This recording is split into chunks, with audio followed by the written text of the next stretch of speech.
Okay सासू माँ, कपड़ा धोना मेरा गुरूर है। तभी पति भी वहाँ आ जाता है। अभी अभी मैंने इसे सनी देओल की फिल्म दिखाई है, उसी के डायलॉग मार रही है माँ। अच्छा सुन, साफ साफ बता रही हूँ, पानी सुबह 4 से 6 और शाम को 10 से 12 आता है, समझी? विभा टाइमिंग सुनकर हैरान हो जाती है। ये क्या भूतों का मोहल्ला है?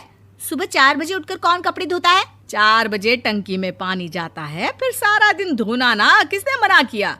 अरे कैसी बात कर रही हैं? 200 लीटर की टंकी में कितने कपड़े धो लूंगी मैं? सुबह ही उठ जाऊंगी मैं। अब क्या था, विभा सुबह 4 से लेकर रात के 12 बजे तक कपड़े ही धोती रहती। एक रोज सास पड़ोस से निकलकर कहीं जा रही होती है कि साथ वाली कहती है, हाँ कल्लू की माँ, जरा ये बताओ कि 2 साड़ी है, 2 ब्लाउज और एक पेटीकोट और एक नाड़े वाला लंबा कच्छा।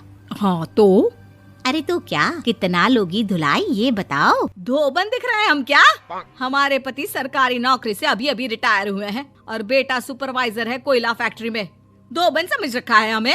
हाय रे कल्लू की अम्मा, माफ कर दो, वो तो मोहल्ले में यही सब बता रहे थे कि तुमने बहू को कपड़ा धुलवाने के काम में लगा दिया है। सास को पड़ोसन की बात सुनकर गुस्सा आ जाता है। वो घर पहुंचती है जहां घर के बाहर ही इतने सारे कपड़े सूख रहे होते हैं जितने कि किसी धोबन के घर पर। अरे ओ कल्लू की दुल्हन, बाहर निकल।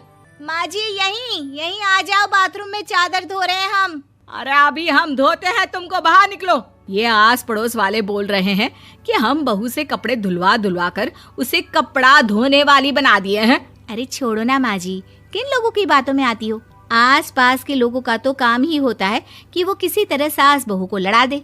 बहू सारे घर के कपड़े धोती है, ये क्या कम है? बोलिए। सास को भी लग जाता है कि वो बहू का ये सनकीपन नहीं छुड़वा सकती, इससे अच्छा है कि खुद ही चुप हो जाए। एक रोज सास और बहू मंदिर जाते हैं, जहाँ सास की साड़ी वहाँ खड़ी भीख मांगने वाली से मिलती है। माँ जी क्या बात है, आपकी साड़ी उस भिखारन से कितनी मिल रही है ना? हाँ हाँ देखो तो, दोनों की साड़ी मिल रही है। क्या बात है कल्लू की अम्मा, तुम खुद को तो अफसर की बीवी बताती हो और ऐसी सिंपल सी प्लेन साड़ी पहनकर घूमती हो। सिंपल और प्लेन नहीं है ये साड़ी। तो क्या सोने के धागे से फूल बने हैं? कुछ भी सासू माँ, कुछ भी। हाँ बने थे इस साड़ी में सोने के धागे से फूल। मेरे पति लेकर आए थे मद्रास से स्पेशली मेरे लिए 10,000 की। ताहे भाई साहब इस भिखारन के लिए भी सेम टू सेम साड़ी लेकर आए होंगे 10,000 की।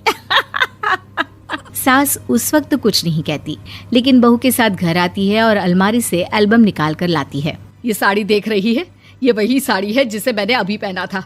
इस साड़ी में ये जो चमकदार फूल दिख रहे हैं ना, ये सोने के धागों से काटे गए हैं। लेकिन तू लोकल वॉशिंग मशीन ब्रश से घिस घिस कर सारे फूलों को निकाल कर साड़ी प्लेन कर दी। मुझे माफ कर दीजिए सासू माँ। और तो और, जब मैंने तुझे तेरी गलती के लिए कुछ नहीं कहा, लेकिन तूने तो सबके सामने मेरा मजाक ही बना दिया। क्यों? बहू को समझ में आ जाता है कि अब से उसका कपड़े धोना बंद।